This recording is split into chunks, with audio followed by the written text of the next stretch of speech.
शुक्लाम्बरधरं विष्णुं शशिवर्णं चतुर्भुजं प्रसन्नवदनं ध्यायेत् सर्वविघ्नोपशान्तये।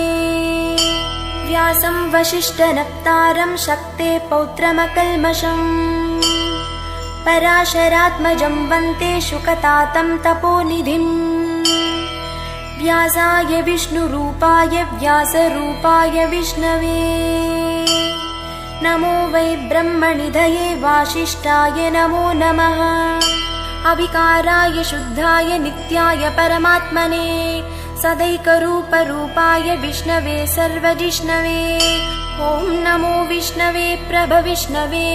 श्रीवैशम्पायन उवाच श्रुत्वा धर्मान् शेषेण पावनानि च सर्वशः युधिष्ठिरः शान्तनवं पुनरेवाभ्यभाषत।